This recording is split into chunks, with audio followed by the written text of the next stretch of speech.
He was still in government, serving as Truman's Secretary of Commerce. Yet he was contradicting Truman's foreign policy. 8 days later, he was out of a job. Despite all this, Humphrey, the inveterate optimist, still believed that when he sat down with Wallace, they would see eye to eye. When they finally did at Wallace's hotel that night, he explained what was happening in Minnesota and pleaded for Wallace's help in taking the party back. Wallace seemed puzzled by the talk of communist treachery. After all, he explained, he knew only one communist himself. Humphrey was stunned. Several open communists had driven Wallace from the airport. Liberalism was headed for civil war, and the man he once idolized would be on the other side.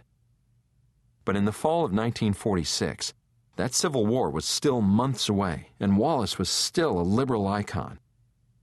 Shortly after his firing, the American left gathered in Chicago to defend their hero, denounce the growing Cold War, and mobilize for November's midterm elections.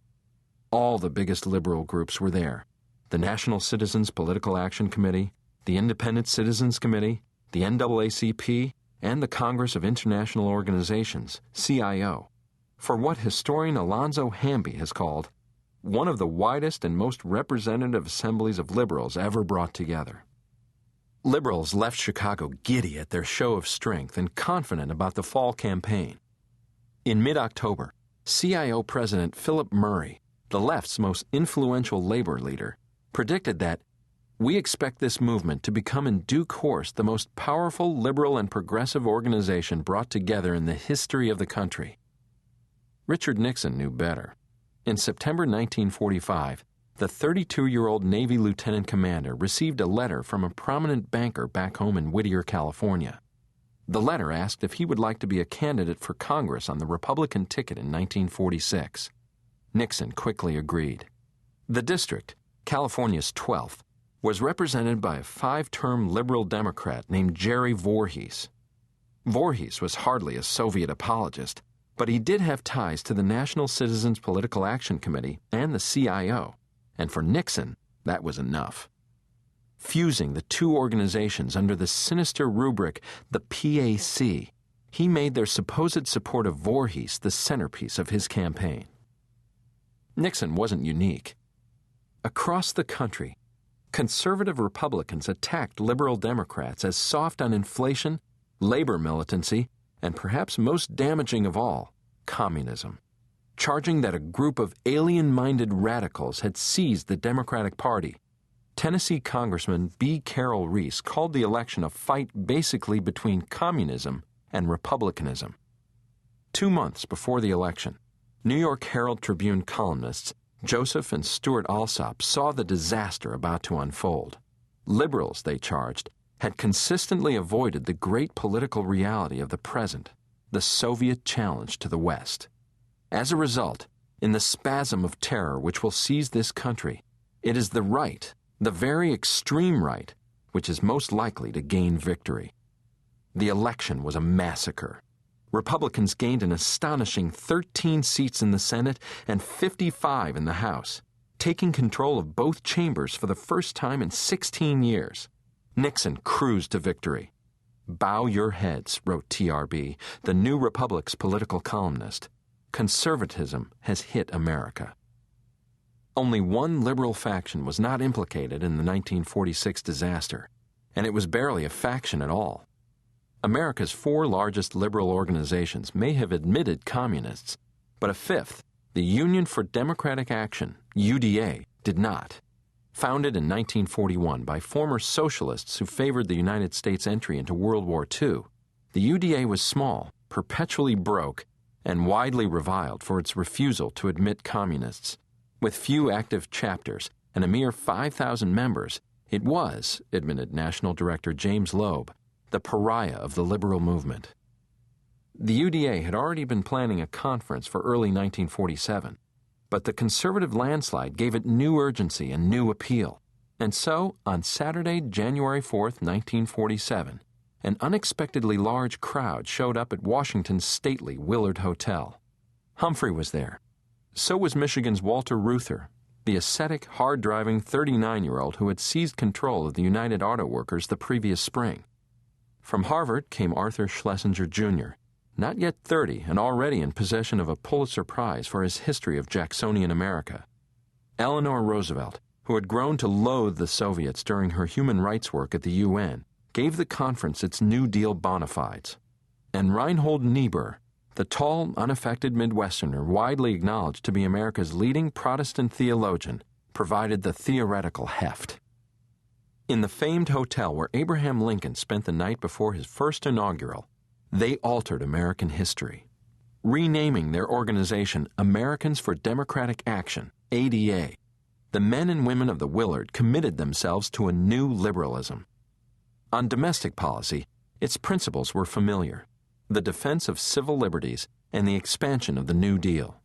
But on foreign policy, the ADA broke ranks, declaring its opposition to communism overseas and its refusal to cooperate with communists at home.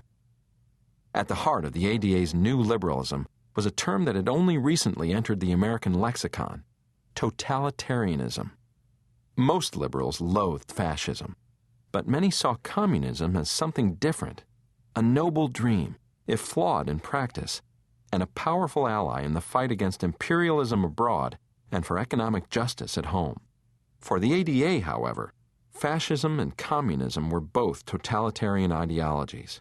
They both sought to utterly control society, smashing all independent sources of authority in pursuit of the unlimited domination and degradation and eventual obliteration of the individual. They both threatened the principles liberalism held most dear. Many on the left greeted the ADA's founding with scorn. The CIO deplored the division in the liberal movement.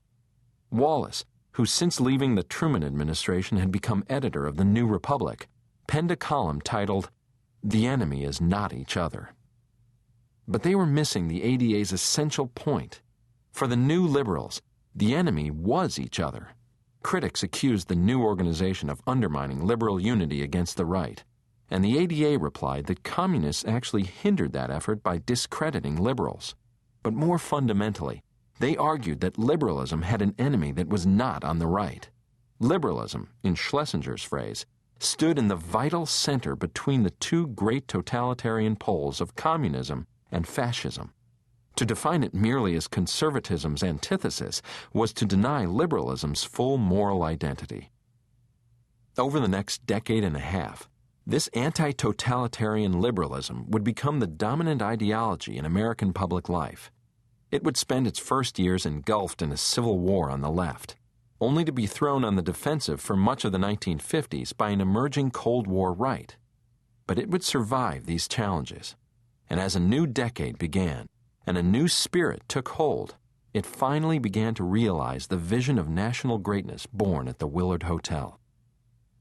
As liberalism was being reborn, so it seemed, was the world itself.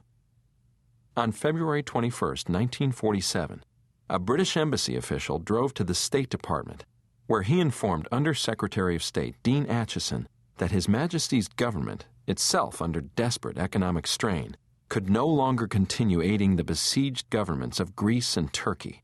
For more than a century, Britain had been the greatest power on earth. Now, as one State Department official put it, Great Britain had within the hour handed the job of world leadership, with all its burdens and all its glory, to the United States. The Greek monarchy was hardly an ideal supplicant.